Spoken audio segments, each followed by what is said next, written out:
Reverse stocking stitch can also cause people a bit of a hiccup, and this round here, round 123, those stitches are purled on the front and knit on the back. So purl main, knit contrast, and this is going to create a nice little garter bump for us and give us some texture in the knitting. Now I've been holding my yarns with my white yarn, my bright in my right, to be consistent with colour changes, but this is an entire round with the same colour at the front of the work, and I find it much easier when doing this for a whole round to switch the colours, and that way I don't need to keep moving things around. I'm going to purl my front layer stitch, but I don't need to move the yarn because it can stay on this side. I can knit the far layer stitch and I can purl, and this is creating a reverse stocking stitch bump on the front and also on the back. If you have a colour pattern within this, it is no problem to maintain your hands as they were originally set. So I've put my white yarn back in my right hand and I can purl my front layer and knit my back without any issue.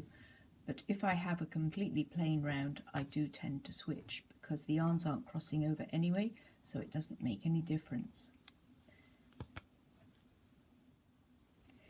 If you think ahead before you reach one of these reverse stocking stitch rounds, you might want to switch to conventional purling.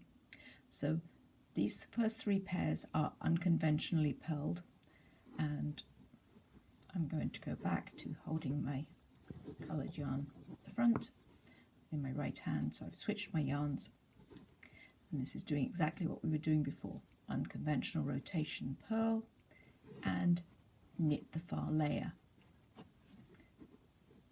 Unconventional purl and knit the far layer.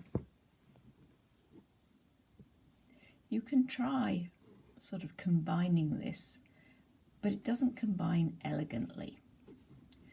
But if you happen to think ahead the previous round and change your rotation of purling to the conventional rotation, you can then really speed this round up and make it really good fun. So I'm going to unconventionally purl that front one and knit the back one.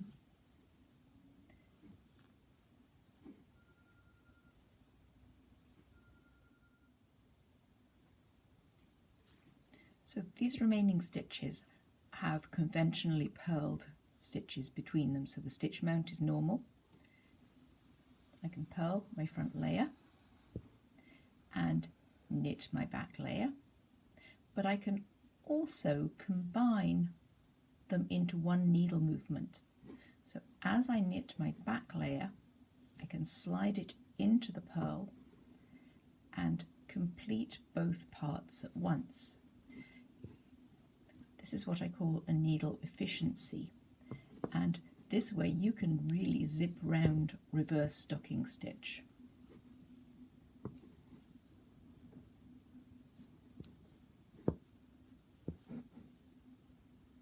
And this is a stitch that's doubled where I changed yarns on the previous round.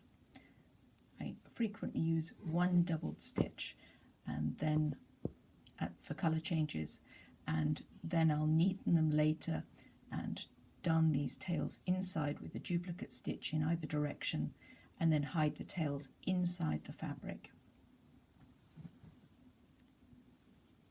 So once again I'm sort of splitting my pairs by going into the purl from the previous pair before addressing the knit of the next pair. But it does make it kind of fun and really speedy.